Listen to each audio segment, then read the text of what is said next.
Armed Forces of the Philippines spokesman Restituto Padilla says 8 members of the Maute group surrendered Sunday. Padilla says the 8 helped the military and police in ongoing clashes against the Maute group, which continues to hold certain areas of Marawi City under its control. He adds the individuals were debriefed and provided very valuable intelligence. Padilla also confirms reports from ground commanders in Marawi that around 90% of Marawi had been cleared of the Maute group. As of Wednesday, 89 members of the group were killed. The military is tapping religious leaders and scholars in back-channel talks to convince the Maute group members to surrender or let go of their hostages. This includes Father Chito Soganob, the Vicar General of the Marawi Bishop.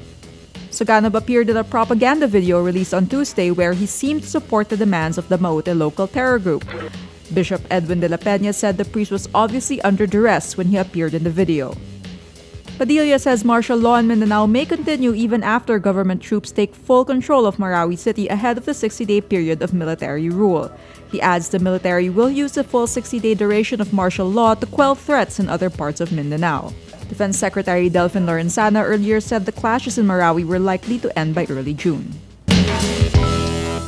President Rodrigo Duterte on Wednesday says information from the military and police and the assessment that the situation was already in critical level led to the declaration of martial law and the suspension of the privilege of writ of habeas corpus in Mindanao. This after Defense Secretary Delfin Lorenzana supposedly told senators on Monday that security officials didn't recommend the declaration of martial law in Mindanao to Duterte. Duterte placed Mindanao under martial law last week after clashes between government forces and the terrorist Maute and Abu Sayyaf groups in Marawi City. Still on the clashes in Marawi City, Duterte on Monday approved the establishment of a peace corridor or secure space to ensure the safe passage of Marawi residents and goods as clashes in the city continue. This was a meeting with the government peace panel and the Moro Islamic Liberation Front in Davao City where the MILF agreed to help government secure areas which will be part of the peace corridor.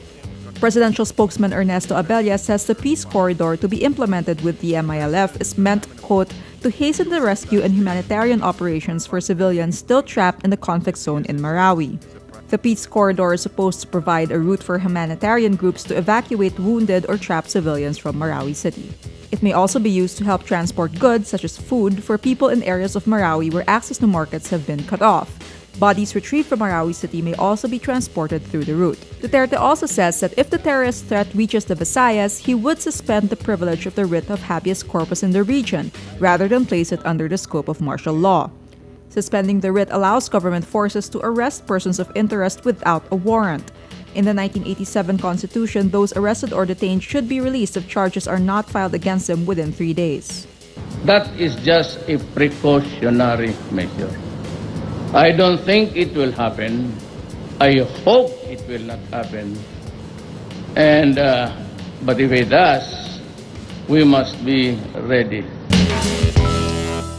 President Rodrigo Duterte slams Chelsea Clinton, daughter of former United States President Bill Clinton and former Secretary of State Hillary Clinton, for criticizing his recent rape joke. Duterte earlier said he would take the cudgels for soldiers who would commit rape during martial law in Mindanao. Clinton branded Duterte's sense of humor sickening. Duterte says, quote, "Be careful because you live in a glass house. I repeat, when President Clinton was fucking Lewinsky, what was your statement or reaction?" Lewinsky refers to Monica Lewinsky, a White House intern who had an affair with the former American president. The affair and its aftermath led to Clinton's impeachment. When the scandal broke in 1998, Chelsea, now 37 years old, was a teenager. Duterte, who has been criticized for misogynistic comments in the past, also downplays his latest rape joke as sarcasm.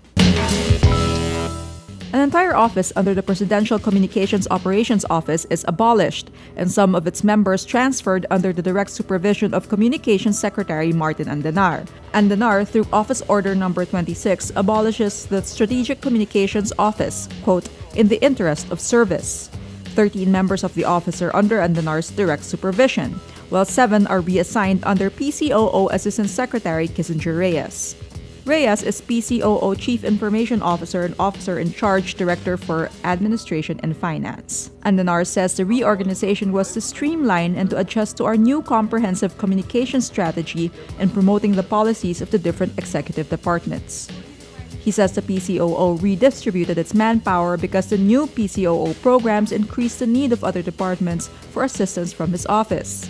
Andanar also denies reports that PCOO personnel were fired. United States President Donald Trump on Tuesday responds to criticism from German Chancellor Angela Merkel with a new attack on German trade tactics and defense spending. Trump tweets, quote, "We have a massive trade deficit with Germany, plus they pay far less than they should on NATO and military. Very bad for US. This will change." Merkel warned German voters that the US can no longer be relied upon as before. European leaders were earlier dismayed by Trump's refusal to reaffirm U.S. support for the Paris Climate Change Accord and his failure to publicly endorse the North Atlantic Treaty Organization's Mutual Defense Pledge.